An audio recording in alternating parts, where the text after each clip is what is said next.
Okay, we are live, Mark. All right. Well, hello. My name is Mark McLaughlin. I'm one of the co-founders of Old Line Spirits. Really appreciate the opportunity to be here with everybody tonight. Cayenne, thank you so much for, getting in touch with us a while back. I know we've been in touch for a while and pulling this together. So really glad to be here. I know that we have a select few here with some samples in front of them and some others who may be following along as well. So what I'll do here is I'm going to give you guys an idea before we get into the tasting portion of who Old Line is, who we are as a company, and what we're doing in the whiskey world that we think you might want to hear about. So, like I said, I'm one of the co-founders of Old Line. We're located in Baltimore City, Maryland. We've been operating as a company for about 10 years, as far as from when we set out, to start a business in the whiskey world. My co-founder is a Navy friend of mine. We used to fly together in the Navy. We were navigators and weapon systems operators. Think Goose in Top Gun. We're the guy in the back that doesn't have the good eyesight but likes to fly anyway. So we did that for about 10 years, and that's where we became friends. We got out of the service both for a combination of family and career reasons, decided to pursue civilian careers. I became an investment banker. He became an engineer. And the short version is that we weren't really too satisfied with what we were doing. It wasn't really, my job wasn't a great fit for me. Engineering was, so-so for Arch. We were both looking to do something different. We wanted to have our own company, and we wanted to be in a business that we felt that we can get excited about and really be passionate about. And we narrowed it down pretty quickly to whiskey. That was 2014 when, as you guys know as well as I do, the entire whiskey world was kind of undergoing this amazing revitalization, both from the small guys like us and from the kind of re-emerging interest in some of the amazing whiskeys that the big guys have been doing forever, and that people just kind of started to notice again in 2010, 2012, 2014. So, we're part of what some might call the craft spirits movement. That term never really resonates with me, but it is what it is. So we're on the small side of this movement, and but we're seeing this whole industry, whole whiskey industry, in the past 10 years has just gone in such a wild direction. It's great. So at any rate, we're glad to be part of that. Arch and I, we set out originally to make bourbon and rye. That is what really drew us into the whiskey world. I originally started off as an Irish whiskey drinker growing up outside of Boston, being a kind of Irish cartoon, as you can see, that Jameson and Powers were always in the house. And, I still love Irish whiskey to this day, but that was kind of my entry into it. And then from there, I got more into the American side of whiskey with bourbons and later ryes. So that's what we set out to do. And before we kind of dip into this first sample, we found our way into the American single malt whiskey category by complete happenstance. So, I quit my civilian job as a banker with the idea of starting a distillery. Had no idea how to do that. I knew that I knew nothing, but I think I realized very shortly after I tried to get into this business, I knew less than nothing. I was just a kind of a babe in the woods. And I went to a distilling conference near Seattle in 2014, or in Seattle rather. And the idea was to go out there, shake hands, meet people, just figure out what I could do to get the ball rolling on starting my own distillery. And I met a gentleman out there named Bob Stilnovich, who owned a tiny distillery out about an hour and a half northwest of Seattle, or north of Seattle, in a place called Bow, Washington, Sandwich Island, Washington.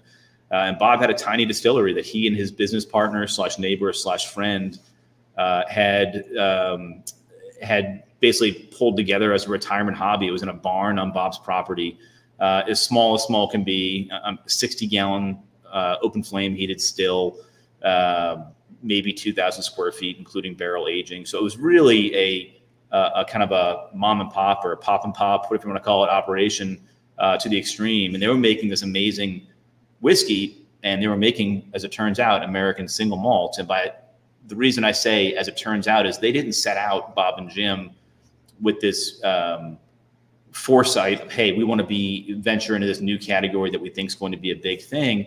They just made whiskey that they like to drink, and they just messed around with different mash bills, and they said, hey, we love all malt whiskey, and we love aging it in virgin oak like a bourbon, and that's what we're going to do. And that's what they did. And they did it, and they just happened to be at the very beginning of this American single malt category just by virtue of making what they like to drink. So we met them at a time where they were looking to retire. Bob and Jim were both Vietnam veterans. Arch and I are Iraq, Afghanistan vets. And they were looking to retire and pass the torch because Jim was terminally ill, unfortunately. So it went from being a fun retirement hobby to being just a chore, right? And it was getting too hard for Bob to be lugging around 50-pound sacks of grain and day in and day out by himself. So they were looking to pass the torch. Their children were grown and they had their careers. They weren't interested in taking it over. So Arch and I met them at the right time, and we ended up just moving out, living in Bob's guest house, apprenticing, learning how to make the whiskey in the little tiny still, and then buying the business. So there's more to tell there, but I don't want to go too long without getting into what's in front of you in your red dot. So for those of you with samples, we are going to be going through a range of Old Line single malt whiskeys today, and I will tell you more about kind of the mash bill and all that. But just as we kind of continue on the kind of founding story, you guys can start sipping on really the baseline flavor profile of pretty much everything we do.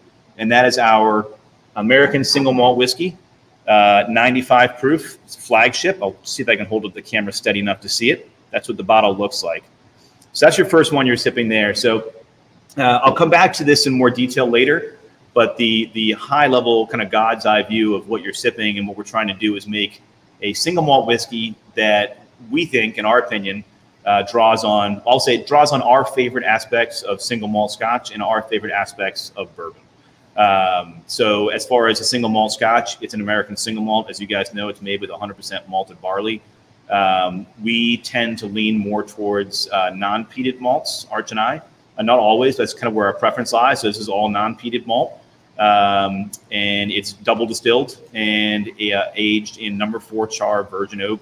This is going to be anywhere from a blend essentially of 4 to 8 year old, minimum 4 up to 8 year old in that whiskey you're tasting right now. So that's the 95 proof expression. So as you sip that, I'll kind of finish up, how we got to Baltimore. So Arch and I bought that small business, Golden Distilling. It was an amazing opportunity. We were able to stand on their shoulders, learn from all they had learned over the 8 or 9 years they'd been distilling, and that gave us an enormous head start. But we still had a ton to learn. So we moved the distillery back to Baltimore City.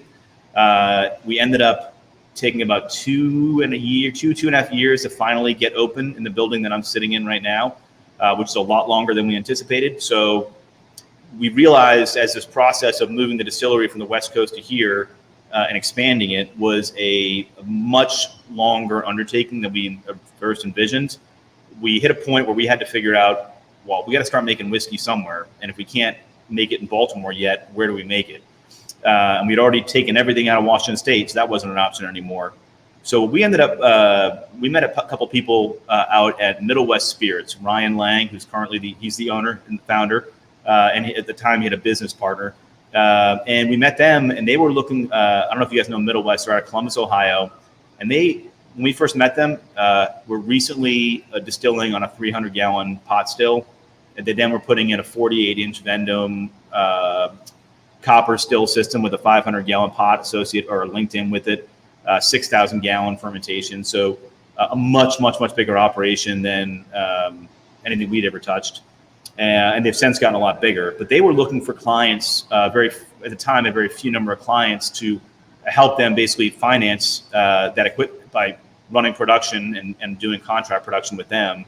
And they were willing to let us make our whiskey on their system, which is to say our grain, our yeast, which is really big because a lot of places don't want somebody else's yeast in the building. Our grain, our yeast, and they were letting us be as present and involved in the process as we wanted to be. So that was an amazing thing for us because the way I describe learning how to make whiskey from Bob and Jim is that it's like your grandmother teaching you to make a cake. Here's step 1, step 2, step last. And if you do it in this way, in this order, the end result is going to be this, and it'll be good. That's great, but that was not a scalable. We needed more than that. We wanted to understand the process more. And so we needed to take our learning to the next level. And by virtue of kind of being forced into production, contract production earlier than we expected, we were able to go out there and learn from the Middle West guys who were chemists and engineers and have been distilling for a long time. And And that was an amazing opportunity. That helped us really understand what Bob and Jim had handed over to us. And that was an amazing thing. So we've actually made some decently meaningful adjustments to the way we produce the whiskey based on that experience with Middle West. We still produce with them quite a bit. And we've actually taken all those lessons learned in Ohio. And when we distill here in our system here in Baltimore, we try to incorporate all those lessons learned. So it's been an amazing process for us. So with that, I'll pause in case anybody has any questions so far before we kind of get into the nitty gritty of what you're drinking. So, well, not a question, but just an amazing story. And thank you for your service both for you and your partner, by the way. Yeah. Thank you very much. I appreciate that very much. Yeah. Thank you.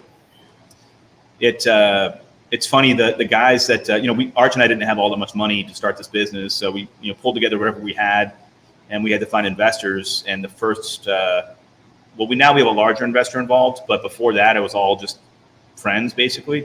And most of those guys were Navy guys who were either confident enough in us or dumb enough to invest in us, and they did. So this ended up being a veteran-founded thing on every level, not because we set out necessarily to make it that way. It's just kind of that was our group, that was our tribe, and that's how it came together. So,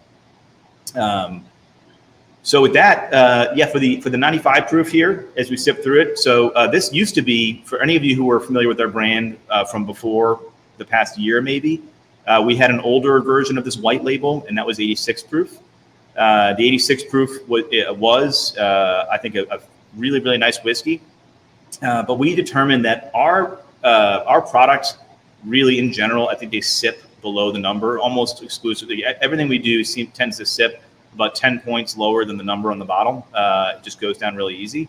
So we saw that there was really no reason not to go up on the proof to get more complexity and a little more flavor without suffering any sort of harshness that can.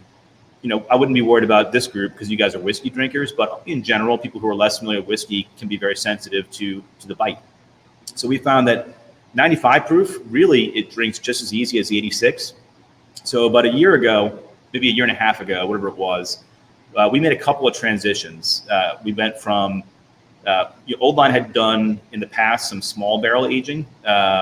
We did the largest number we did before the 53s was 30-gallon barrels, but we also did some 10-gallon barrel aging, knowing all the while that those have their benefits and they have some very, very big limitations as well. So we did that as a way to scale the business, but with the intent of getting out of that game as soon as we could, and that proved to be very, very helpful to us. But so what you're drinking now came entirely out of 53-gallon ASBs, but up until about a year ago, we were still emptying 30-gallon barrels. And they were a fantastic profile. We still use them in a limited way for certain projects. But when we switched away from the 30s into the 53s, we decided that, well, if we're going to change the proof, we might as well, if we're going to change one meaningful thing, and why do one thing now and another thing 6 months later, just do them all at the same time. So when we changed the profile from the 30-gallon barrel to the 53-gallon barrel, we upped the proof and freshened up the branding a little bit. So if you've tried us before in the past and you notice a difference, that's primarily the reason, is a little bit the proof, but also the barrel type. Yeah, I can see the difference. I've tried the 86 proof and I can see. Sorry, go ahead, Cayenne. Oh, no, I can tell the difference. That's what I was saying, yeah. Yeah, I think 100%. And in some way, I love where we are now. This is we're kind of at our forever profile. And give or take, we'll always want to improve, but we're pretty close to our forever profile now, which is nice. But those 86, that old profile in that 30-gallon barrel. Actually, you guys will try the bottled and bond when I get there. That's actually 30-gallon barrel aged. You'll be able to see kind of what I'm talking about there in a few minutes. This brings out more of cocoa and chocolate, the more than the earlier one. This is more dense, and again, there's more vanilla in this one. 100% agree. My flavor profile is weird. It's coffee and cereal. I get cereal too. I get a big dose of cereal in there. You're right. I got the big cocoa nib finish there, which was a nice, delicious finish. Yeah, the cocoa in the end, like Cocoa Puffs with coffee in it. I wasn't even Cocoa Puffs. I want cocoa, but now I feel like I need cereal. Yeah, I agree with all that. Also, when proofing it down a little bit with some drops of water, it opened up quite a bit. I think as is, without changing it, it's very approachable. I think a lot of bourbon drinkers are, I don't know, hesitant or afraid of the single malt category for some reason. I don't know what that is, but I think this is very approachable, like as is for a bourbon drinker. But when you add some water, it gets a little bit more interesting for me. I get a lot more of a grassy profile. I get a little bit of spice on the end, which would make me feel like there was some type of rye component in there that's not there, which I enjoyed. But it did get a little bit more complex with some water. Well, I just please. have to tell you, my wife is sitting off to the side, and she's very offended on behalf of bourbon drinkers who are bourbon first. She doesn't like that she gets trashed all the time. I'm everything. I actually asked if I could say that. She said, yeah, you tell them. So I told her. Now I can actually sleep in the bed. I'm all around. So. Well, there's a lot that actually was a perfect lead in to, I think, to get into a little more detail on kind of what we do here on a technical level that you guys might find interesting. So our mash bill is 100% malted barley, as you know. And as many of you may know already, that can 100% malted barley, there's so many different types of malt out there, a malted barley with so many different flavor profiles that is really, there's still a wide range of flavors you can get from that. So in fact, I would say, I'm biased being an ASM guy, but the range of flavors that we could get with different types of malted barley, I personally think greatly exceed the range of flavors that you can get with a bourbon or a rye, which have multiple grains in the mash bill. And I'm not saying that is a better or worse, it's just different, right? It's just a different thing. So to get into that, so we use this for most of what we do. There's a couple of exceptions. It's going to be 90%. It's called a 2-row pale malt, which is a very, very commonly used malt for a lot of beers and for a lot of whiskeys. If you find that little bit of malt in a bourbon, will often be a 2-row pale malt. Pale malts are great for a couple of reasons. One, they have a high conversion of starch to sugar. So the sugar is what we need, obviously, to make alcohol and eventually make money and pay the bills.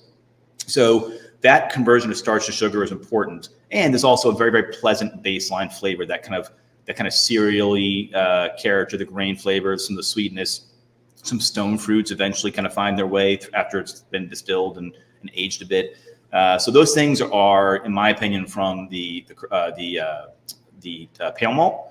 And 10% of our mash bill is called a C120 crystal malt or a deep kiln malt. So at the risk of telling you something that you already know, in case somebody on here isn't as familiar, when barley is malted, so you take that grain and it's got a high starch content, and the grain is essentially been bred or through agriculture, essentially modified or genetically modified naturally over thousands of years to, if it falls off the plant in the fall, and then it's got a thick protein husk and a low moisture content inside, and a high starch content, designed to survive the winter. And then when it warms up in the spring and then the rains come, the enzymes are released that start to break down those long chain starches into short chain sugars. And that sugar is what the plant uses to sprout before, photosynthesis can kick in and it can start making its own energy and food. So all that is to say that, as you guys probably know, the malt house is taking that grain and tricking it into sprouting by soaking it in water. And the way they do that, and more specifically the way they dry it out, in my opinion, can drive a dramatic change in flavor.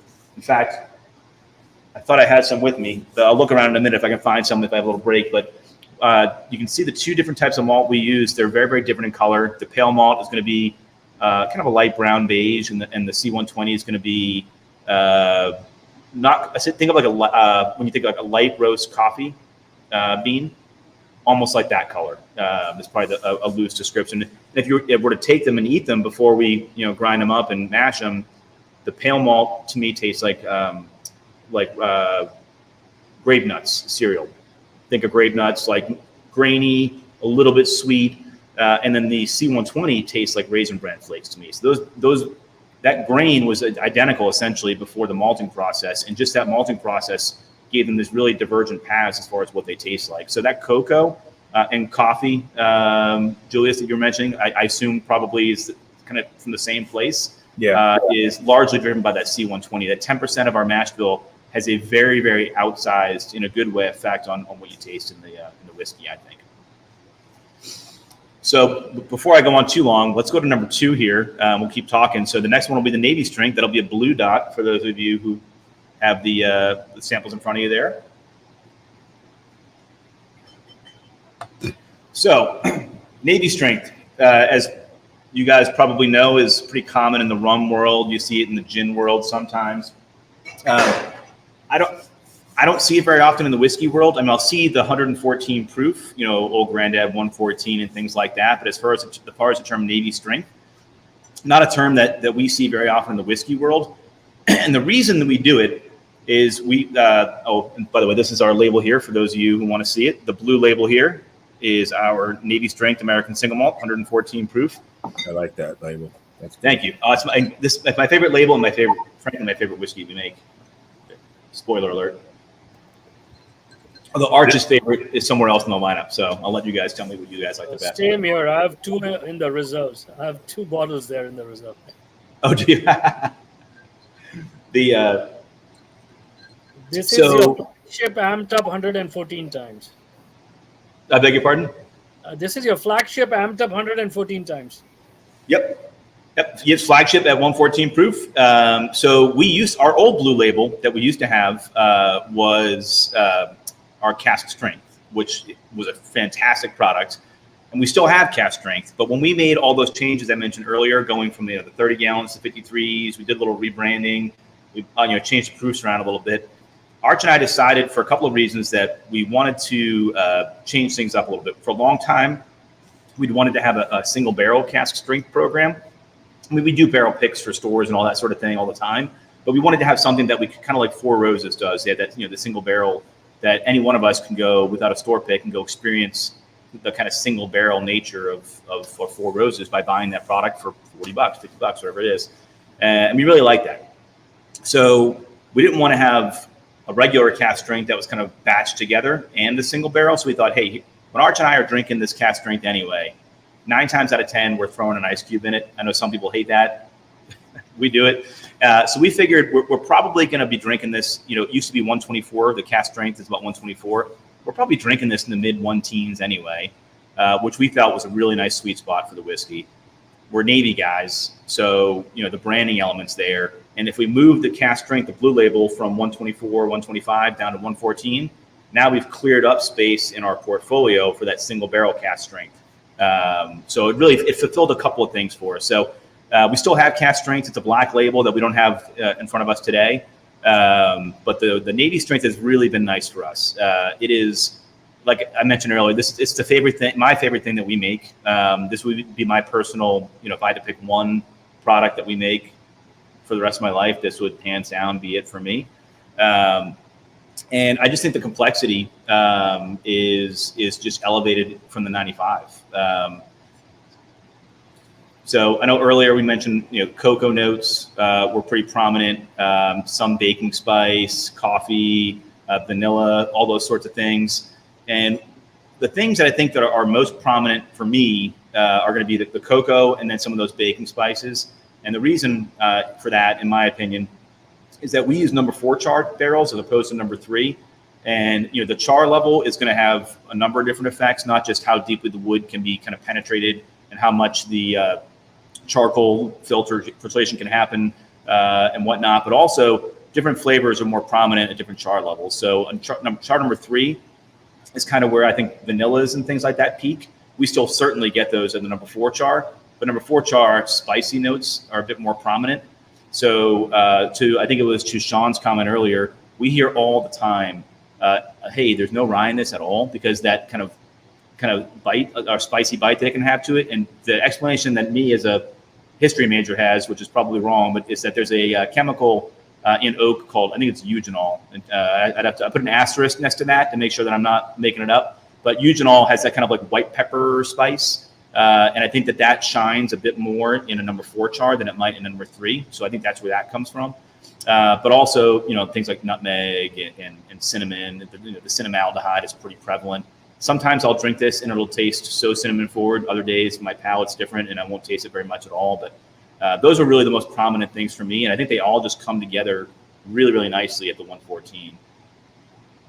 I'd say the nose on this is a lot stronger. Like I don't have the strongest nose in the world, but you can definitely tell that this is like there's a ton of vanilla on the nose. Like you mentioned, it might be a little more subdued than a level 4 char, but on the nose, it's like just tons of vanilla.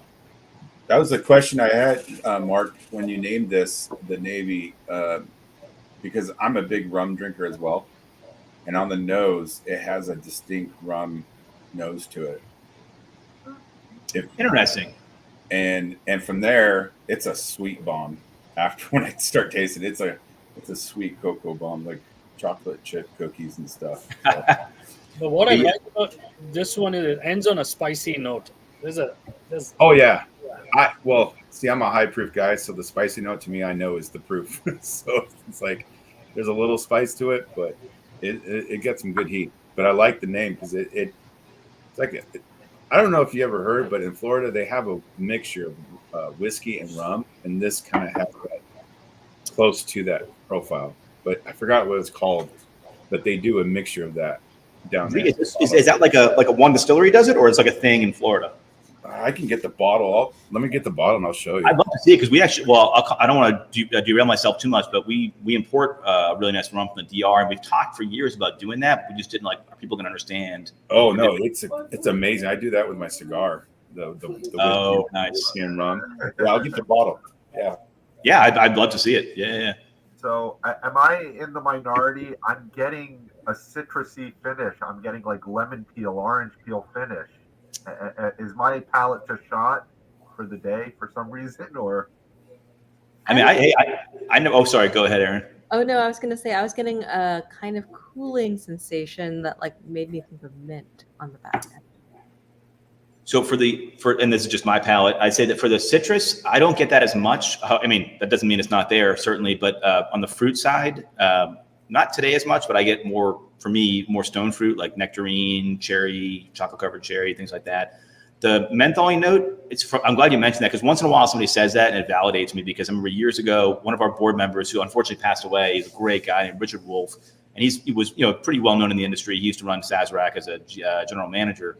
And when he went out with me to Golden Distillery to check it out, once I had the opportunity, I met Richard. I'm like, hey, can you come out with me and kick the tires on this thing? And I remember sitting there sipping Bob's whiskey, and I said, it tastes kind of minty to me, kind of like menthol. And Richard turns to me, he's like, what the fuck are you talking about? So I'm like, oh, all right, never mind. It doesn't taste like menthol. And so whenever I hear that, I'm very validated that, I'm not the only one who kind of gets that sometimes. Yeah, I usually get that in ryes and stuff. So it's interesting to experience it in a single malt. Yeah, to me, it's on the day. I'm not getting it right now, but I 100% know what you're talking about. And then to Ari, to your, I get a lot of. Oh, sorry, Aaron. Oh no, I was gonna say what you were saying about peaches. It's reminds me of peach syrup with a bit of ginger in there. I can see that. Occasionally, I'll get a barrel pick when we go through. We'll kind of vet our barrels for barrel picks, so we'll have kind of a bullpen of barrels that we think are worthy of picks, and then obviously it's up to the people to pick the one they want. Once in a while, I'll get a barrel that tastes like peach iced tea, and it's just it's that nectarine peach. A little bit. Usually, it's I think for those probably around the 6-year-old range, where the fruit. My hands everywhere. I'm sorry, I can't help it. The fruit is more prominent for me in our 4 and 5-year-old, but then the baking spice. Hey, buddy. The baking spice and some of the tannins get a little more stronger at the 6 to 7-year-old range, and around that 5 or 6, I sometimes find these barrels that it just tastes like Snapple peach iced tea, which is kind of fun. But and then to Ari's point, the citrus, and then I think it was is it Elhan? Am I pronouncing that right? Elhan, yeah. So you mentioned I think the kind of, or maybe it was Julius on the rum. I sometimes with rum get that kind of dried orange peel, dried citrus, things like that. I don't particularly get it on this, but I think that's whatever you guys are experiencing is probably coming from the same direction, that there's something in there that is kind of triggering that in your brain. So it's all there, right? It's just we all pick up on different things. Yeah. Here's the bottle. It's called Brixton Mash Destroyer. No way. I love it. I'm gonna look that up. I'm trying to get a bottle. Yeah, it's awesome. Trying to see what they don't give a percentage of what they do, but yeah. Hey, I appreciate it. I'm gonna look that up. And Julius, put that in the private chat. Yeah. Well, John, cool. Well, let's get the next pour going here, which is going to be your, let's see, pink. Yep, pink bottled and bond. So a little harder to see on this. This is actually kind of a gray label. And this is our bottled and bond. So I'm going to find myself a pour of it. Oh, I might be going without. Oh, here it is. So this one I think is exciting tonight because this is the only whiskey in our lineup tonight that was aged in 30-gallon barrels. So, I touched upon that a little bit earlier. And the 30-gallon barrel or the smaller barrels sometimes get a bad rap, and 100% they sometimes deserve it. So I'm not here to say that there haven't been whiskeys out there that maybe were rushed along a bit too much. So 100% get that. That said, I think there's a lot of nice things you can get from these barrels, and if done right, you can get some really, really nice whiskey. So the 30-gallon barrels for us, these are number 4 char, just like the 53s. Most of them are. And our sweet spot for these will be anywhere from 4 to 5 years-ish, maybe a little longer. We're not going to want to go much more than that because we run the risk of, over oaking. This particular one you're sipping right now is aged, let's see, should be 5 years, I believe. I'm not seeing it here. 5 years. So, yep. So that was so 5 years in a 30-gallon virgin oak barrel, and this is going to be just more oak forward. So I think earlier Cayenne mentioned that I think it was you, Cayenne, that there's a little more. The fruit was more prominent in the stuff we're doing nowadays with the 53s. And in my opinion, the fruit is still here. It's just being kind of shouted out a little bit by the oak, which is neither bad nor good. It just is. So this is going to be much different, 100 proof, as you guys would expect with the bottled and bond. And this is what we make here in Baltimore. We make our bottled and bond, and we make some peated that we release occasionally here at the distillery. So we only have a 300-gallon still behind that wall over there. So we run it all the time. It just only makes, at best, if on average, a 30-gallon barrel a day, essentially, if we're running every day. Sometimes we run vodka on it and things like that as well. So it's really no way for us to grow the business. It's a way for us to do some smaller batch stuff and the bulk of our production we do with Middle West. So it's a really, really nice way for us to operate. But this is really a great way for us to showcase a couple of things. One, when we're in Middle West, we distill first on a 48-inch, or it was, now it's probably a bigger system, but it used to be a 48-inch Vendome copper column still. And then it would be second run would be through a 500-gallon Vendome pot. So the stripping run was column, finishing run was pot. Here we do double pot distillation. So I think the oils are going to be just a little bit more prominent, maybe a little bit more of that mouthfeel and texture to it. And then we age in the smaller barrels here in Maryland. So everything we make, whether it's at Middle West or here, comes to this warehouse and is sitting behind me right now.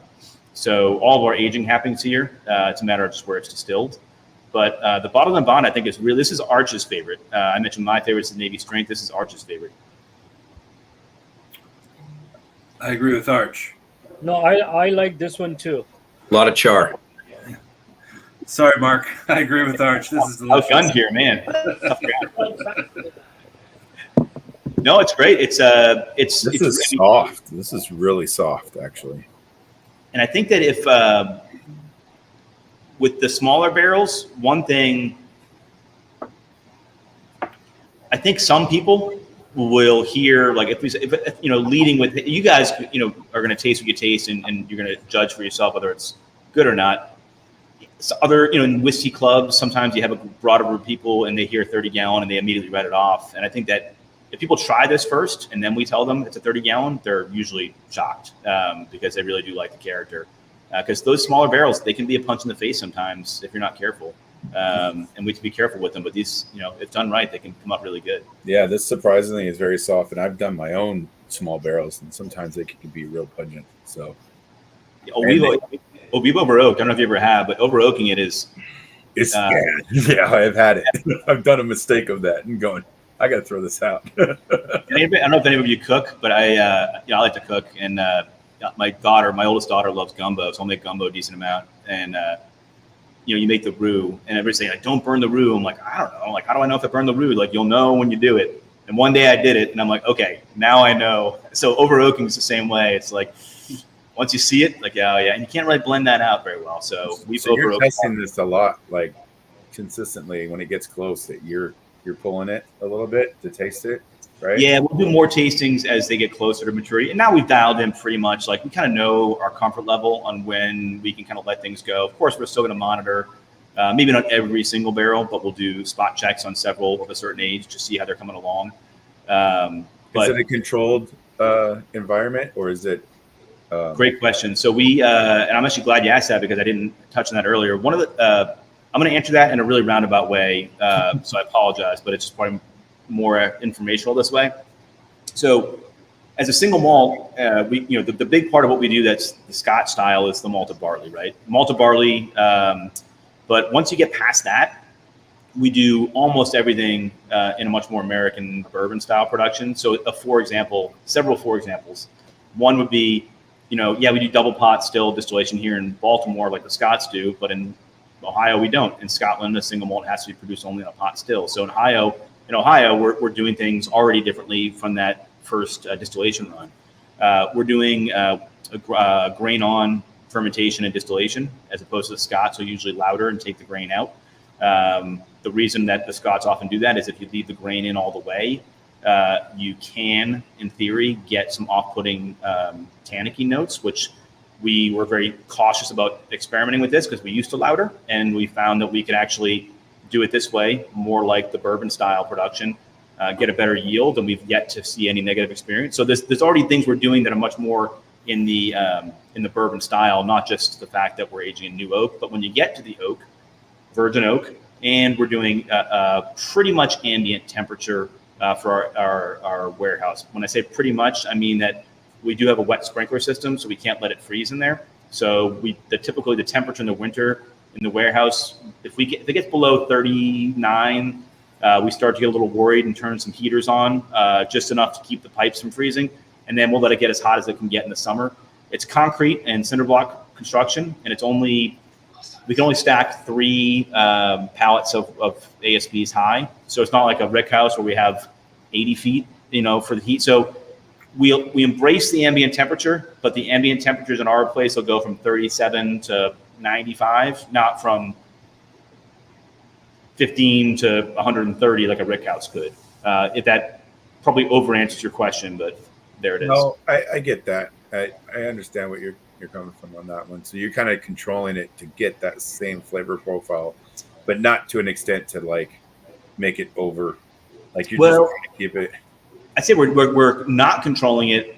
We're only controlling it enough so we don't burst the pipes. Burst the pipe. Yeah, okay. That's really but it still helps the flavor profile in that respect. So yeah, no, I think it's. I can't imagine if like the summer, if you let it go and it goes real hot, do you then try to cool it down, or do you just let it ride? We got no way to. Yeah, we got zero way of cooling that room down. We have AC where I'm sitting in the bar in the office, but our distiller switched through summer. There's no AC out there. Oh wow. So, yeah. Okay. But again, it's concrete and cinder block construction, so that kind of has a moderating effect. So in the summer, even if it's 103 degrees outside, I don't think I've ever seen it get above 95 in this building. So it gets hot, but not oven hot. There's another distillery that has uses a high school basement as their bar, and I'll just say it's Old 55. They're literally their whole down basement of the high school is their. Is it a functioning high school? No. It's an old high school. That's where they are. Oh, I thought it was like still operating yet. No, not operating. It's an old high school, but from what I understand, that's their place that they bought. I haven't been there, but I love their whiskey, just like I like yours. But it was cool, like kind of like Scotland, where it's like in a cool place, but they can kind of control it, kind of not. kind of thing. So, well, that's to just kind of hit the category. And I know you guys are all, and especially Cayenne, are American single malt people who are on the forefront of kind of what we're doing and know what we're doing. That's one of the reasons I love this category so much is that, you have, I'll use us as one example, that we're doing things largely in an American style with that really strong root in Scotch with the malt. yeah. And then you have like Virginia Distilling Company, who's doing great things. And they, in my opinion, are embracing a little bit more of the traditional old world route. And I just think that there's room in the category. There's more than enough room in the category for on either end of that spectrum and beyond. And another great one that I strikes me as kind of old world style that I love is Santa Fe Spirits. I think if you just have that, I love what they do. Okay. So anyway, Westland, I would say, is embracing the new world. Largely so, yeah. Yeah. Delbach too. This reminds me a little bit of Delbach, but they use a different wood, the mesquite wood. Oh yeah, and that's great. And they're doing They're doing their own thing. Yeah, and balconies, they're doing their own thing. It's just really cool to see that wide range of. I mean, the only other category that I can think of that has that broad of a range, or at least potential, is rum. I think that rum can be so funky and clear, or sweet and rich and aged, and all those things. That's such a wide range there that American single malt, I think, might be kind of not too far behind that as far as a range of flavors. Are they going to certify? Like I'm hearing, like, are they going to make it a classification or certification kind of thing? I heard they were pushing that, right? It's beyond pushing. It's basically what we as a category have done is banded together in what's called the American Single Malt Whiskey Commission. That's right. Yeah. And Old Line's a member. We're not a founding member, so there's certain members like Westland and Balcones, and I think Santa Fe and a few others. I think is one. Yeah. Yeah, they were the ones who really started it, and we, as we came in, we joined up and try to contribute. So have gone to the government and said, hey, here's what we think American single malt should be, because the line of thinking being, if we don't, the government's going to regulate it eventually, and who knows what they're going to do. So we've all agreed as a category to what it should be. So it's 100% malted barley. It can be produced on a pot or a column still. There's no minimum age. It can be a day, or it can be whatever. Barrel size as small as you want, up to I think 700 liters.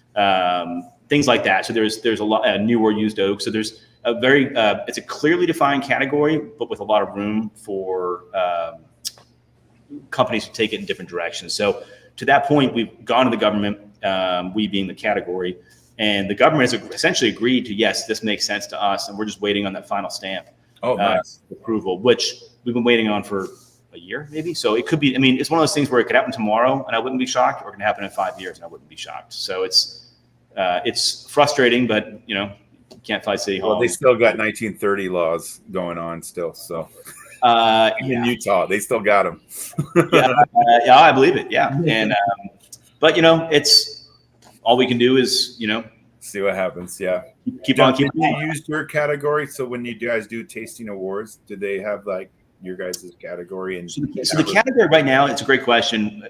We as producers, and also the industry, as far as like awards and all that, we're all acting as if it really exists, right? So even though technically we are an American malt whiskey, which is a broader definition than a single malt, all the awards are doing, recognizing ASM. We are acting as if it exists. We're all kind of adhering to the regulations that we have all proposed and agreed upon. So it basically exists. It just isn't official on paper yet. That's good though. When it does happen, that'll be the first new category recognized by the TTB, the feds, in I think like 60 years is my understanding. So we're hoping that gives us a nice boost of attention, when that happens. Yeah. Awesome. All right. So by the way, Mark, I'm with you. I like the Navy strength better than this one. Hey, I'm still with the Navy. The third right one now. drank a lot more like bourbon to me than the other three, basically. So maybe that's why I like the Navy strength better. I'm more of a Scotch guy. So though, it's really smooth though. This being bottle and bond. God, I can't get out of my head. Mark, it's really smooth. Mark, can I just ask, who do you do your own cooperage, or who are you using? Yeah, that's so great question. So no, we don't do our own cooperage. Use your barrels for the non-bourbon. Well, all right, that's a great one. Why don't I get you guys going in the next sample, and then while we're sipping that, I will answer that in probably more depth than you want. Let's see. So we're gonna go Orange Dot Madeira. Now, once we get into this is where Old Line shines, when you get into their cask finishes. The Japanese. I'm a big fan of Old Line cask finishes. Thank you. Yeah, we call it our double oak series, which is going to tie into our previous conversation in that all of our labels have to be approved by the federal government, which is normal for any distillery. But because our category doesn't really exist yet, we get some really weird responses, and they're coming from kind of a middle management level, which is to say that we submit 2 labels that are essentially identical for let's say 95 proof and 114, and they're essentially functionally the same with some different numbers on them, and one gets thrown back for one reason and the other one gets thrown back for another reason. So like one guy at one desk doesn't like this, but he's fine with doesn't like B, but he's fine with A, and the other guy doesn't like A, but he's fine with B. And it's just, so we were told that an American single malt was not allowed to use the word finishing on the label. So we used to call it our barrel finish series. So we said, okay, what term can we use to communicate that this is in more than one barrel? And the best we could do is double oak, which to me, double oak means 2 virgin oak barrels in a row is what I would take that as. But we were backed in a corner and we had to just say, okay, well, that's the term we got to use. So for us, it's a way of just saying, barrel finishing. But to Ari's question, we have used a total of, I think, probably 4 cooperages.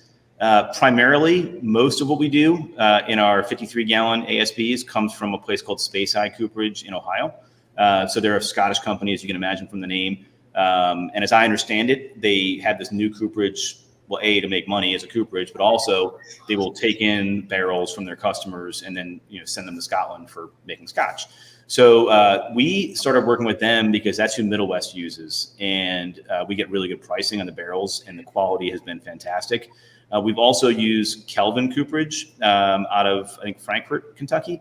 They're actually really different barrels. A 53-gallon Kelvin and a 53 Speyside are very different.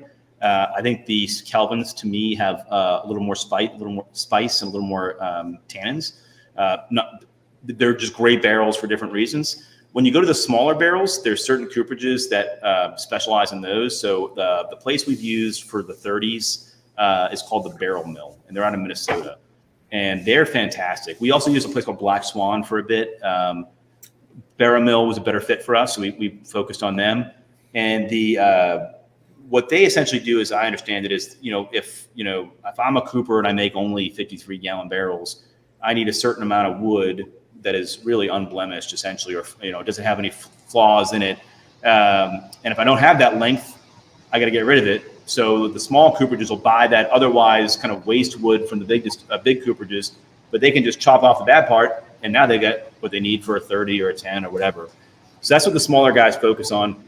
Barrel Mills barrels have been consistently fantastic for us, extremely well made. So, but what you're tasting today, except for the bottled and bond, those would have been mostly out of Speysides, a couple of Kelvins, and then the bottled and bond would have been out of Barrel Mills. So you never used independent stave company, ISC? No, so we've talked to them. They've come in here on a kind of I don't even know if it was a sales call, but it was just, hey, we're in the neighborhood, you're a distillery. We think very highly of them, of what they do. They seem like they're a good company to work with.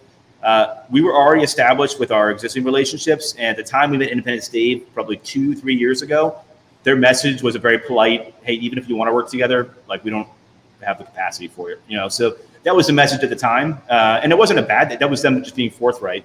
But so we've had no reason. We've had such good luck with what we've done so far. We have no reason to go looking to go work with ISC, but we certainly respect them and would work with them in a heartbeat if the situation arose.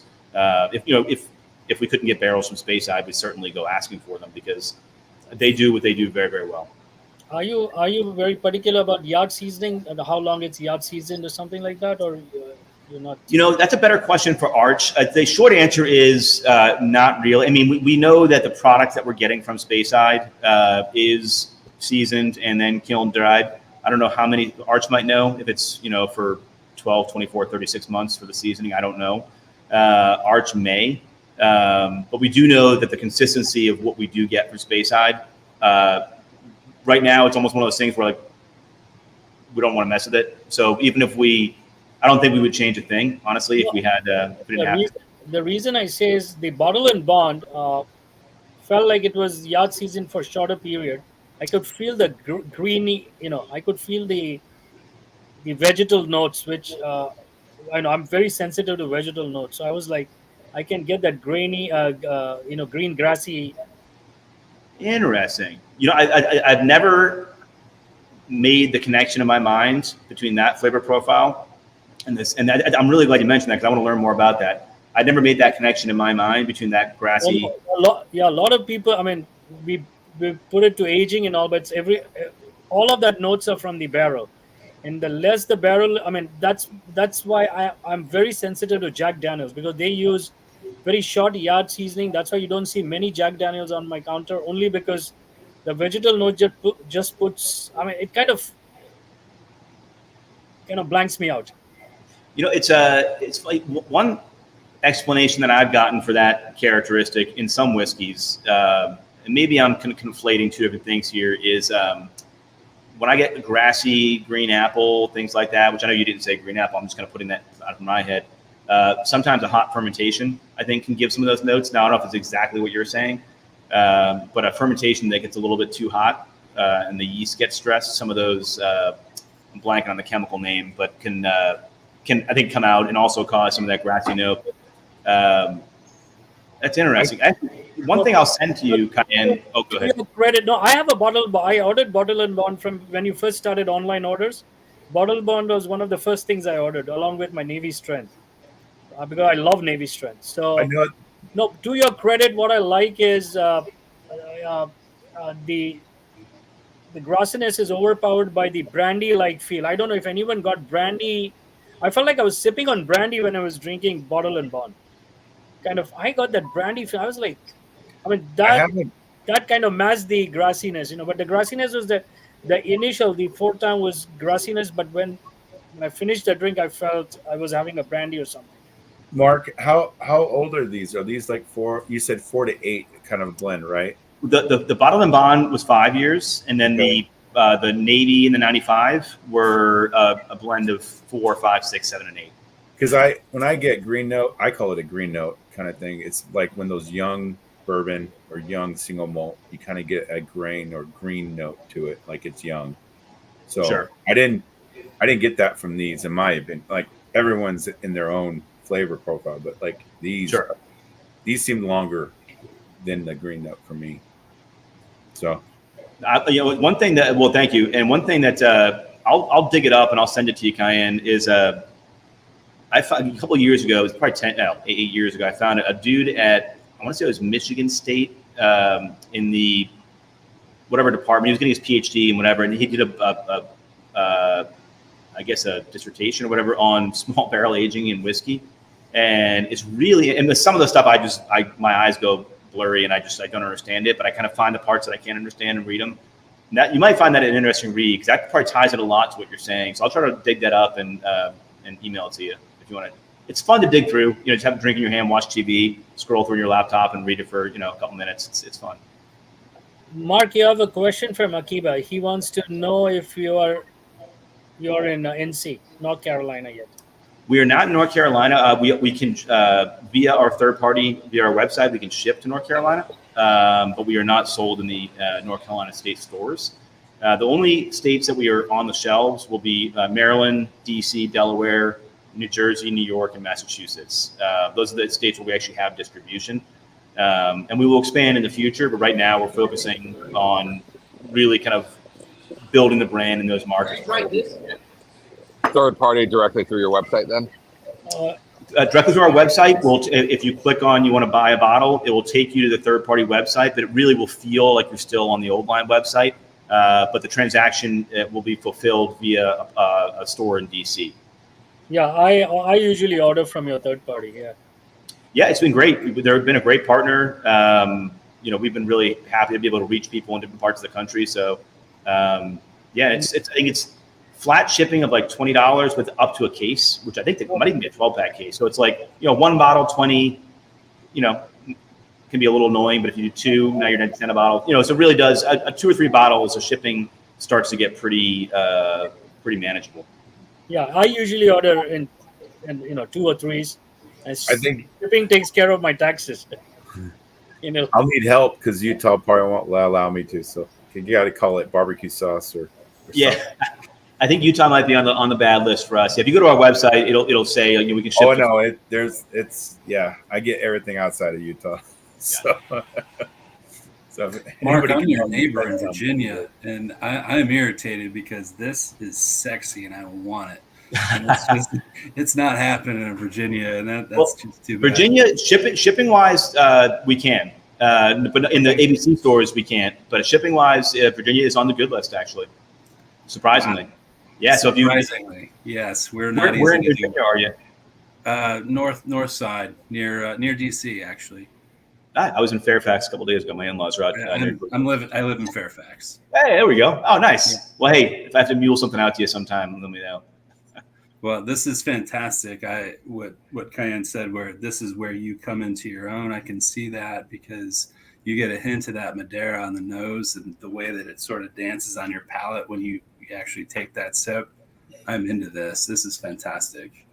Todd, is there a winery, the Madeira, that you're getting from? Like, where's that barrel coming from? Oh, sorry. I think I heard a couple of things. So, Cayenne, you were saying something, I think. I said, Todd, wait till we get to sherry. You're going to be blown away. Sherry is incredible. So, and then I think, Julius, I think you asked about do we know the kind of pedigree of the barrels we get? Yeah. For us is it's a point of frustration in that we don't typically. The broker we work with, and they're very good. They're called Rocky Mountain Barrel Company. We think very highly of them. They have NDAs in place, which I think is kind of industry norm, where they can give us a little bit of information, but like, and one time I asked where a port barrel came from. They said, "Oh, from the Douro Valley." It's like, okay, come on, like you just tell me to fuck off, right? Does it have like any writings on it that you can take from that? Occasionally, you'll find some markings on a barrel. More often than not, you'll see the cooperage with the stamp on there, which doesn't really necessarily narrow it down. Sometimes it could. But more often than not, we don't know. We get the barrels; they come, I believe, with like an argon or some inert gas, and I think sealed pretty well. And we have the ability, if we don't like the way they smell or like the condition, we can send them back. So we have that's cool. ability to send them back if we don't like the quality. But as far as the pedigree, we don't. Another broker that we're going to start working with potentially is willing to tell us, but it's kind of one of those things where we'll tell you, but we don't really want you to advertise it. So a lot of times it's just these NDAs that get in the way. So this is one of the things where I wish we knew more and could share more. But we're typically, hey, we know generally where it came from. We like the condition. We like the smell. The wine hasn't turned. So that's really kind of, unfortunately, it's not the coolest answer in the world, but it's the factual answer. No, you're fine. And now, so it goes 4 years and then what, another year? So actually, now that you asked that, we'll show you the front label first. This is the one you're sipping out of Madeira finish. And on the back, what you'll see on the flagship stuff we do, you'll see a little flavor profile on there. Yeah. And that's what we do for the 95 and the 114. For everything else we do, whether it's a bottle and bond or a finish, you probably can't see the detail there, but you can see there's a bunch of info. Yeah. We just put the pedigree, like what's in there. So for this, it tells you what the primary aging was, what the secondary, the mash bill, everything's on there. So this particular release that you're sipping was in virgin oak for 5 years. Barrel entry was 124, came out at 124.8. And then the secondary aging was in the Madeira cask it was in several casks. The youngest was emptied at 19 months of finishing, and the older one was emptied at 25 months of finishing. Oh. And it came Mark, out. This is getting in the borderline of, I don't know whether I call this finishing. This is almost a double maturation at this point. It's that is I tell you, I hear you 100%. And our first finish we did, it was an Oloroso sherry years ago, and that was actually 50% and 50. And so like we called it a finish, but we're like, this is really just a sherry aged whiskey. But and the reasoning behind the timing is a combination of factors. Obviously, quality is going to be the primary factor. But one of the factors in the kind of the non-sexy side of the business is availability of stainless steel. So sometimes we'll have barrels that we want to empty out. in the finishing that we just don't have the stainless to do it. So we have to. You can always put them in plastic totes, which is fine for a short amount of time. We just try to avoid that as much as we can. So sometimes it's really an operational factor where we're just kind of monitoring that barrel, like, okay, it's still good, still good, still good, and it ends up being a finishing longer than we expected. So this one here, this is our Madeira finish. So this is arguably one of our most sought after finishes. This is Fred Minnick loves this one. We got I forget what we got for like number 67, I think, of his like top 100 whiskeys last year. I believe was the Madeira. But at any rate, so we're getting a lot of that, got us a lot of attention. And I know that those, that only matters to certain people, right? You guys are going to buy what you like. But what the Fred Minnick stuff does for us, it just gets us on people's radar. Yeah. And then they go try it themselves and determine do they like it or not.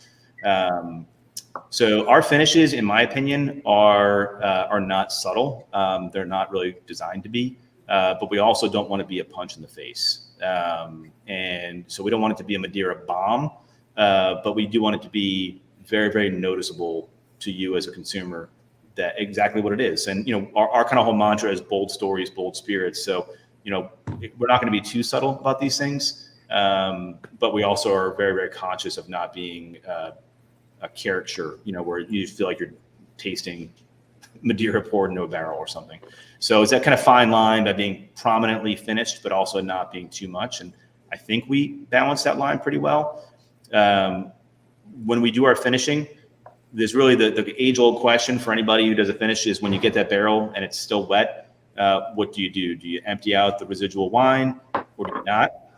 Typically, what we've done, usually there's maybe, I don't know, a liter or two still in there. They'll leave some in there deliberately before it ships out. We've typically left it in. I'm sorry. We originally started dumping most of it out, and then we started to leave it in a little more. And we really didn't know what we liked better. So for the sherry finish the PX sherry finish we'll get to here later, we had 4 barrels. One of them we emptied everything out. One of them we left the 2 liters or whatever it was in there, and we had like in between 2 different barrels.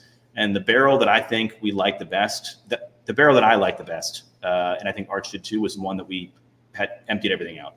That the residual sherry in the wood was more than enough, and leaving any residual at the bottom, sloshing around was frankly unnecessary. So I think that's kind of where we're going. That's probably going to be our default now. Is just, dump it out and just take what's ever left in the barrel, and that's more than enough to get the flavor we want.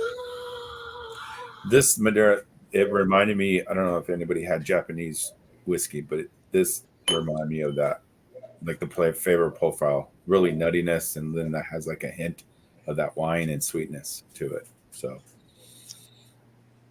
it's with that. God, I'm going to compare it to a coffee malt. Oh, Nika. Nika, yeah. That's a great whiskey. Very rich. Like it. I love it. I like it a lot. Actually, Julius, that's a great call. The minute you said it, it rang the bell on me as well. Yeah. Yeah. If anybody's tried that coffee one, I love it. It's got like if I could have it as my daily, it's great. But this is like, I need this bottle too. There's like 2 bottles I need now. And I can't get them because I'm in Utah.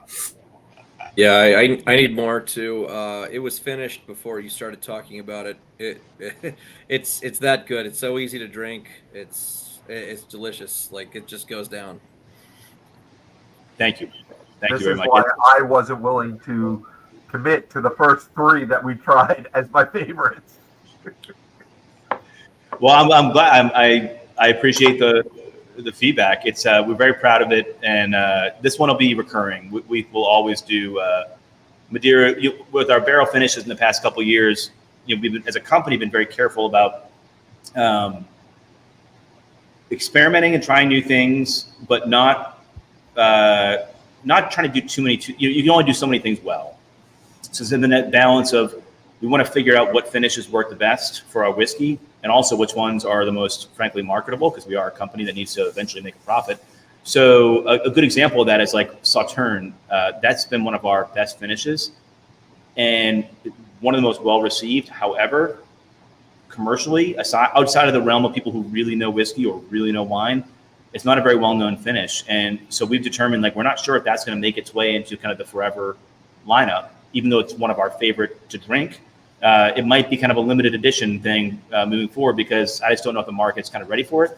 So it's that combination of what tastes the best and what does the best. And the Madeira has been a home run.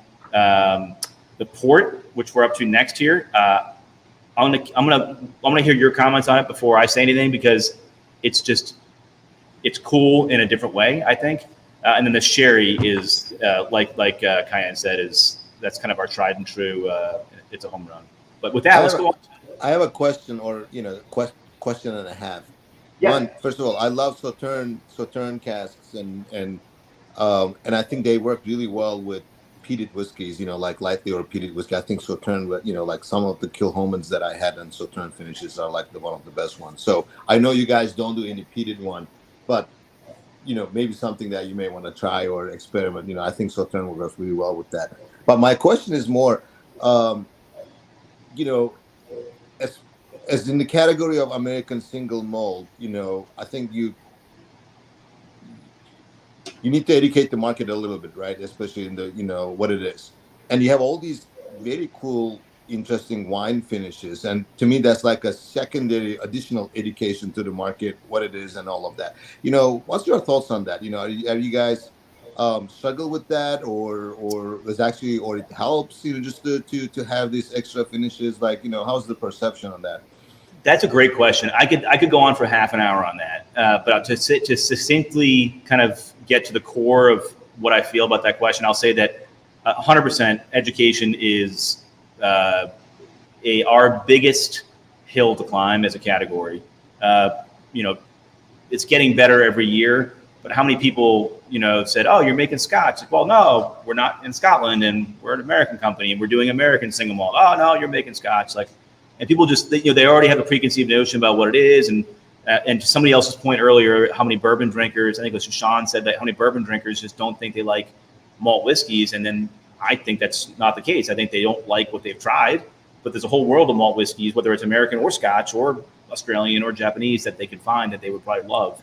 So at any rate, that is but the education is a big part of our challenge. And our mindset in the first, I'd say 3 to 4 years, was very much kind of in line with, I think, what yours, kind of hinting at, is like, hey, is it better just to focus on the core lineup, educate the consumer, here's what it is, here's what it is, here's what it is, and then open the aperture up later, is what I think I might be hearing. And we took that approach, and we found that the ability to engage with different elements, different finishes and things like that has outweighed the potential confusion in message. If that, maybe I applaud, you guys are doing it. It's really great, because I think the American market needs that a little bit, right? All of these different wines, what it gives to the whiskey. It's just like, not a lot of people do what you're doing in the extent. I was looking at your website, like the amount of different wines that you use is fairly impressive, basically. So I was just trying to figure out, was it a difficult journey, and how you guys went about that? It is. Yeah. And to take that to a different direction, now we're trying to narrow a little bit. Okay, we've tried Sauterne. We'll always do Sauterne in a limited way. Moscatel, arguably one of my top 3. I think we'll do it maybe someday as an everlasting line, but right now that's going to be limited release. So really, we're trying to figure out which ones that are now going to be ongoing. So again, the sherry, the Madeira, and then which ones are going to be the kind of limited release. And it's hard. It's always that question of, is this the right thing to do? We don't know, and we got to Mark, you got to look ahead, right? So sorry, I had a question. Yeah, no, I would recommend Manzanilla and Amontillado. All right. Really go well with your distillate. Excellent, because I was thinking of Manzanilla. Manzanilla would really play well on your, I think. Well, and what was the other, Manzanilla, and what was the other one? Amontillado. Yeah, to date we've only done Olo and PX, only 2 we've done so far. So yeah, we have some more exploration to do. I think you should try those. I think it'll really go well with your profile here.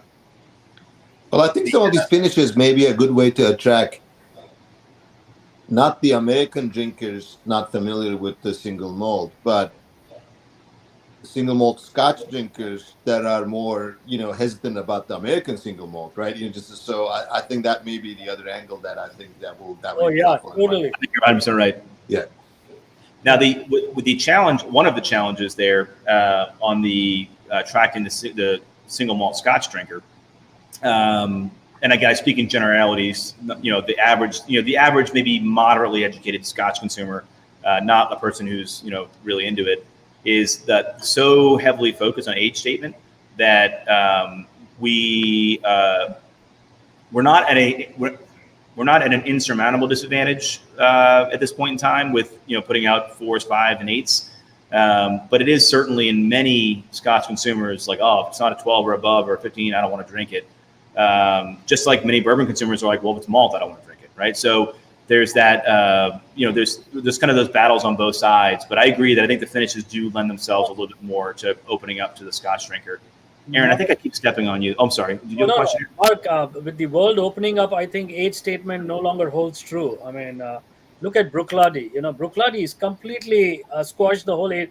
I mean, they released Octomore, which is 4 or 5, my favorite, Port Charlotte, which is 9 years old, and they command a premium for that. I mean, I was talking of Southern cask, Alan was just mentioned. Southern, their SC is one of my favorite. I have all of the cask explorations from Bruichladdich. I'm a big fan of theirs. And I see how they've changed they've completely changed the landscape. Now most of the Bruichladdich, some of the premium offerings are sub 10 years old, and they're selling for. So I think Alan is right. If you focus on this category, you may as well be a big competitor to the Scotch industry than American bourbon industry. That's a fair point, and it runs contrary to the way we've been thinking about it for a few years. But I think you might be right. I mean, that, like I said, that the market we're in now isn't the market we started out in 2014, 15, 16. So yeah, a lot has changed. How long do you finish your whiskey for? I was just wondering because I noticed that the distillery characteristic still comes through nicely, but you do get a nice bit of Madeira. So thank you for the question. So it's going to vary. So for this one we're drinking now, the finishing was 19 to 25 months. There were several barrels involved. The youngest was 19 finishing. The oldest was 25. And as we go through the next two, I'll look in the back of the bottle because the back of the bottle will always say for that batch what it was. But to your comment, the first time, well, are we on the Madeira still? No, we're on the port now, aren't we? Yes. Port. The port. Okay, got it. Go to port. I'm drinking port. Sorry, so we're on the port now. So it'll vary, but around that time frame typically. And the first time, I think I was telling to Elhan that we had he's like, hey, this is almost like getting to the point where it's not just a finish; it's part of the aging process. And where that line is, I don't know. But our first finish we did was a Oloroso sherry. That was back in 17 or 18. And it was it would have been 2018. It was 2 years in virgin oak and 2 years in a used Oloroso. And that was a really nice whiskey. But it was, if you lined up everything else we do in that one, it was a definitive outlier. So what we learned from that is that so much of our DNA as a whiskey, as a company, is that virgin oak aging, that we decided, okay, it's definitely got to be longer in the virgin oak, really imprint that DNA. And really, essentially, if not fully mature before it goes in the finishing barrel, basically fully, almost there, if not there already, is kind of where we land. And that allows us to line up like we did tonight. And I think anybody could line up these whiskeys and say, yes, these were all made from the same place. That commonality is very, very clear. And I think the large part of that is, really imprinting that minimum 4 or 5 years in virgin oak for us really sets that trend, I think. So I don't know if that answers your question or not, but yeah, I just was curious because I was like, oh, I feel like I strongly taste the finish, but I also still taste your distillate. So I thought it was really well done. Well, thank you. And like you said earlier, it's the boldness is part of what it is. It's not. We don't want to be a brute force whiskey or we want there to be complexity and some delicate notes, but in general. We're not looking to be too subtle either. So that is kind of in keeping with what we're trying to do. I can nose this forever. This is the port. Port, yeah, I can nose this forever. So I'd be curious to know see what you guys think on this one. I love the port. The port tends to fall into a little bit more of a, I won't say love or hate. I'll say love or, yeah, it's fine. You know, like some people just, it isn't their thing. And I'm speaking just for Old Line's port. I can't speak to other brands. But people who love that, like real, this is a bit probably more aggressive on the fruity side of things, the kind of jammy side, especially at barrel strength. It's really prominent. And so I certainly like this a lot. But this is one that people love or can kind of put in the back of the bar and not go back to. It just depends on the Mark, palate. I think the reason why you like it a lot, for me, it reminds me of the Navy. Oh, interesting. Because it just has that similarity, real thick, real nice and sweet. But then again, the port gives that like that rum sweetness to it as well. So, I can see that. I don't know why, but yeah, I can see that. That's a fair point. I got a lot of the stone fruit on the front, which is the port. But I also, and I'm probably going to be really the oddball here, but I got milk duds on the finish. Is that right? Oh, I can see that, how sweet it is. It ends in the finish. Yeah. Yeah. Milk dud, that chocolatey, malty, milk duddy finish on your mouth as it dries out. Also some coffee. Yes. But yeah, it's a sweet bomb to me as well. Oh, and this one, by the way, to answer the question that may or may not, I think maybe Aaron had asked the port. This one was also like the Madeira, 5 years in virgin and also 19 to 25 months in finishing, which actually makes sense to me because historically we've released these at the same time. So we typically get the barrels in at the same time as well. So that's kind of why those line up, I think. And this is a tawny port. We've done one ruby port barrel, which went to a store up in Rochester, New York. That came out really, really, really good. I think I lean towards the tawny myself, from what I've experienced. But the ruby was actually pretty nice and lively and fruity, and probably a little bit more of a fruit forward character in the ruby. Hey, Mark, any plans to experiment with European oak? I beg your pardon? Any plans to experiment with European oak versus American oak? So no, as far as the short answer is no plans. I mean, by virtue of the finishing, some European oak is certainly in there. But as far as like making that a programmatically using European oak for our primary aging, there's no plan to do that yet. But it is something that comes up in discussion. Absolutely, a little more of that, spiciness to it and whatnot. I love what French oak and European oak can do to a whiskey, but not currently on the planning list. So with that, it's funny. I started this and I'm like, maybe I'll just sip a little tiny bit of each one tonight. And I get to talking whiskey. I can't help myself. So the last one is going to be our latest release, which is, and Cayenne showed you guys earlier, our sherry finish. This one was a range of 4 to 6 year old barrels primary aging, and then this was a 1 year in the sherry cask. So it's a total of minimum of 5 to 7, call it. And this was our first foray into the Pedro Jimenez sherries. We've done Oloroso to date. To me, the Olorosos are a little more maybe nutty and a little less sweet, and the PXs to me are a little more fruit forward and a little bit more maybe a little more of a floral bouquet to it. I love the Oloroso. I think the PX to me wins hands down. I think this has been a really, really nice surprise for us how much we like this Pedro Jimenez. This reminds me more of a old world malt than a new world. It's fantastic. I can think of several sherry finished scotches that are much older in age that line up well with it. Exactly. I can agree. I actually have an old, like 80s sherry that is great. Well, I appreciate that. And, I think I can see that too. I mean, yeah, I buy that.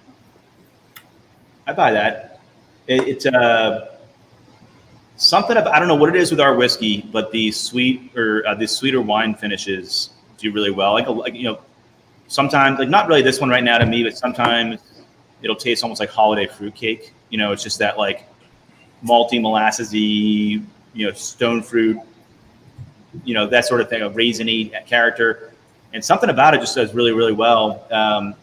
The finishes that I get concerned about, one was actually Sauterne, which ended up coming out great, but I didn't know much about Sauterne. I still really don't know too much about it. But when I was looking up what it was, because my business partner Arch, who orders the barrel, says, "Hey man, I'm going to order more, you know, Olo and this, that, the other. What do you think about Sauterne?" And I looked it up, and I'm like, "No, I don't think it's for us." And then you know, a month later they show up, so I'm like, "All right, well, guess we're doing it." And you know, 3 months into the aging, I tasted it, and I was just like, "No, I don't like it." And you know, I kept it in my head, but I was clearly like resentful that this went, you know. I said no, and he said fuck it and went to do it. And I tell you, after about 6 or 7 months finishing, I was like, okay, this is nice. And my concern was that, you know, with those kind of melon and potentially citrusy notes of that you can have in maybe in a Sauterne or some other white wines. My concern, maybe it was foolish, but when I looked at like a cocktail with our whiskey, citrus can be very tricky, especially with our 30-gallon stuff, because the tannins are a little stronger. Citrus and the tannins can kind of butt heads, in my opinion. And when I read the description of Sauterne wine, I'm like, oh, I don't know if this is going to be an issue. Ended up working out wonderfully, but I had the same concerns. We've had several whiskey groups ask us about using Pinot casks. And to me, that kind of cranberry tartness, I don't think is going to work. So we haven't done it yet, but frankly, I'm probably wrong more than I'm right. So maybe we should try it. But there's a lot of different finishes that, you know, we've considered and haven't tried yet, because we try to think through, obviously, you know, what is this going to work? And the dessert wines worked really well. Stout, we had a stout finish. We just did 2 barrels of it, and I was hesitant on that. That is just like a rich chocolate. Yeah, it came out great. We're getting out there. I've been some other ASMs that have done stuff finishes have been amazing, so I can see that. Yeah, and it makes all the sense in the world as I think about it, but I was hesitant. Ours was a local brewery that does they call it chocolate volcano stout, and it was just it's great. I wouldn't put it in my top 5 personally, but man, people who love it go crazy for it. So I think I'm kind of off topic here. I apologize. I know I was talking about the sherry, and now I'm talking about stout. But so the sherry, I have a 1973 bean Cosby. It was a bean decanter from Bean Cosby golf tournament in Vegas, and this is like an old school bourbon to me for some reason. So bourbon lovers, this to me is like a sweet old school bourbon. Like, I don't know why, but it just reminds me of what I tasted that was like an old school, and it was a 14-year beam that I opened that, and it just reminds me. Yeah, it's crazy. I don't know what. There's no corn, so obviously it's right. But for some reason, it has that bourbon feeling to it for some reason. Maybe the mixture of that sherry and the single malt, like your mash. It's just.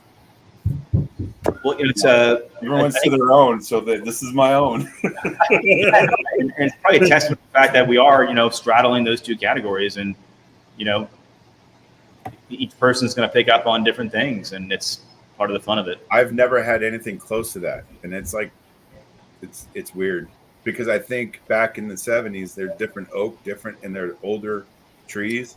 100%, so a whole different profile. This comes close to it.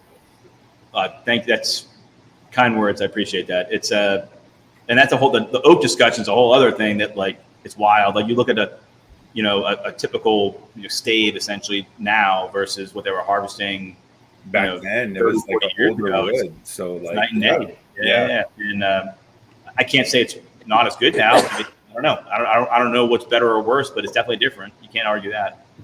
Well, if you ever come across a Bean Cosby 1973 decanter, try it. Compare it. I'm trying to buy your Sauterne. I can't. It says like hard to find. Oh, the Sauterne is not currently available, unfortunately. I apologize. That one's not available. A lot of what's on there. So much out of it. I'm like, darn it, I want that Sauterne now. You're just like, yeah. So if they ran out of it in DC at a place in DC, then then we don't have any more right now. But we do have a couple more barrels of it going, so keep an eye out. Yeah, right. I have not looked, but do you have any of the single barrels or the higher proofs that are available for sale as well?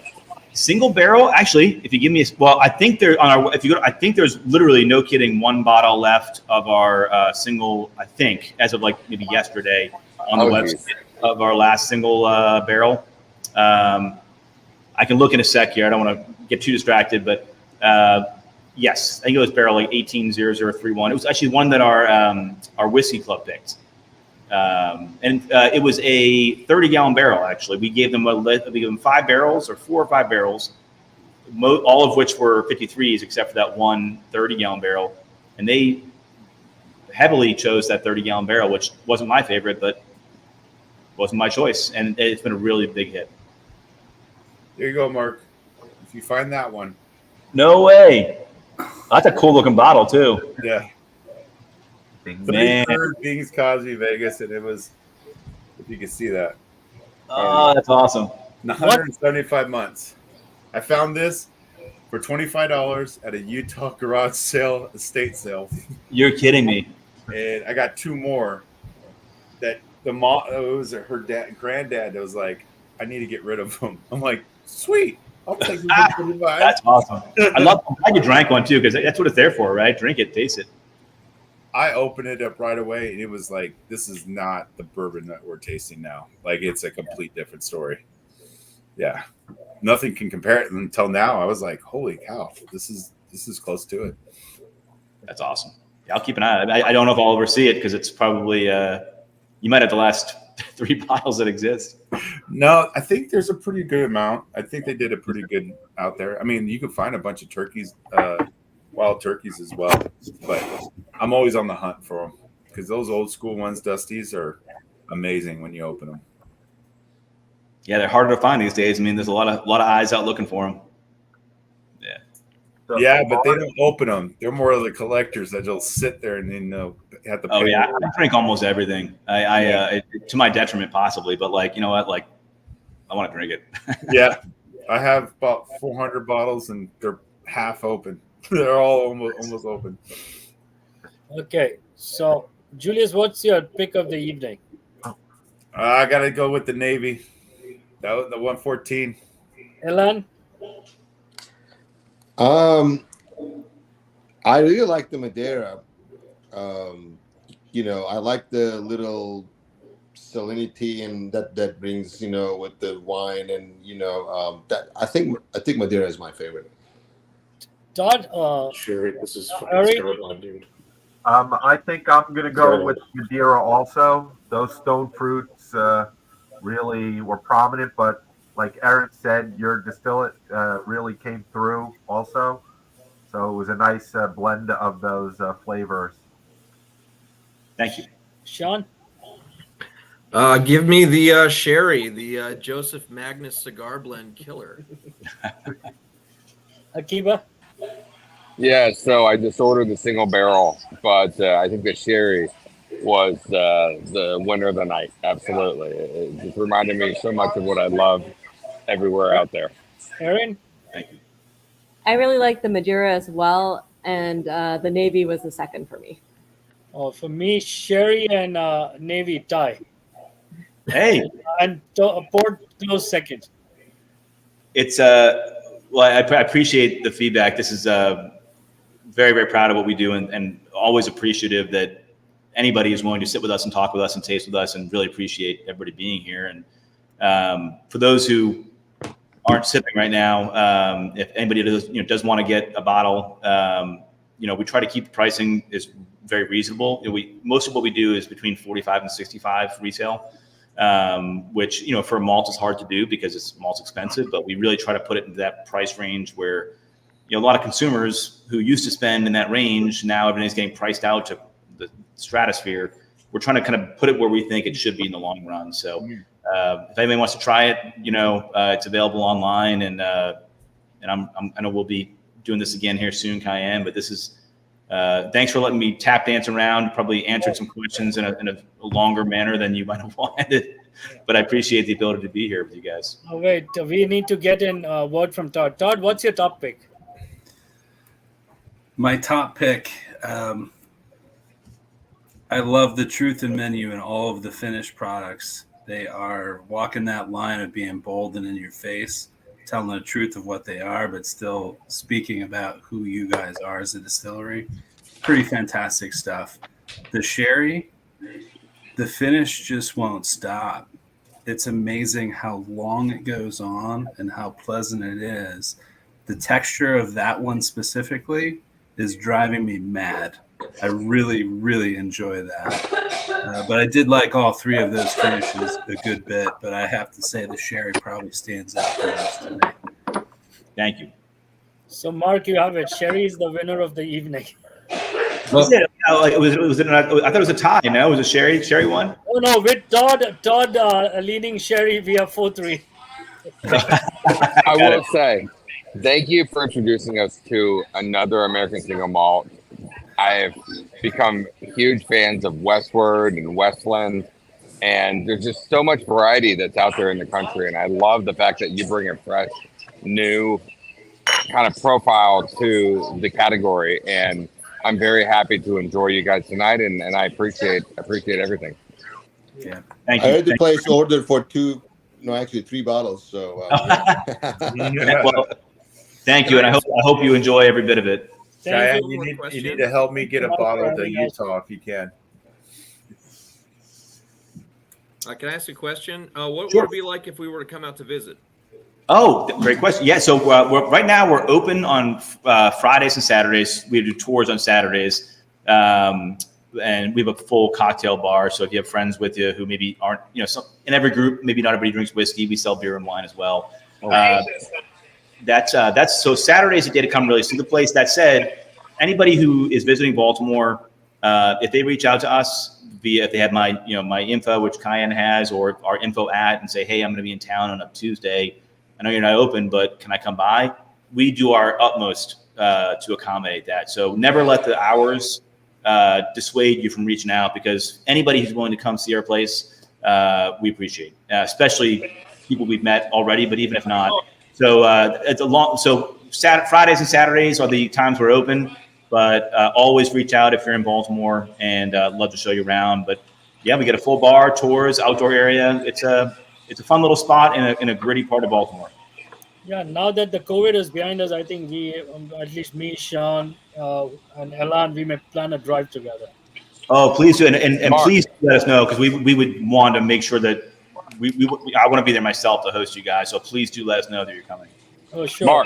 Mark, can you share with us your favorite cocktail with your product? That's a great question. So it's going to vary. I'd say right now, I kind of go through phases, and I'm not the most creative guy in the world. So I'm on a Manhattan kick, and I love, we use Coqui Torino vermouth, if you guys are familiar, which is great. Carpano Antique is awesome. This Coqui is, I think, as good and half the price. So I do a 2-to-1 Manhattan with a couple of shakes of Angostura in there and just a good cherry, typically one big cube or just up. But, Arch would say his favorite is a Vieux Carré, which I'll probably butcher exactly what's in it, but it's going to be a combination of, in our case, American single malt, green chartreuse, some brandy, I think Peychaud's bitters. So that would be Arch's favorite, to give you a little bit of a more, wider range. And it sounds so simple, but an old line old fashioned is great, because everybody knows what an old fashioned is all about. And I think a bourbon and a rye old fashioned I could drink them the rest of my life and never get sick of them. But I think an old fashioned is so simple that it just amplifies different things about the whiskey. So it amplifies a lot of what Old Line does to make it in an old fashioned as well. So not the most riveting, exciting answers, but that's what they are. Appreciate your time tonight. Also, one last Akiba, if it helps, I tried Godfather, and it was incredible with Amaretto and the flagship. It was really good. So if you want, you can try that one too, the Godfather.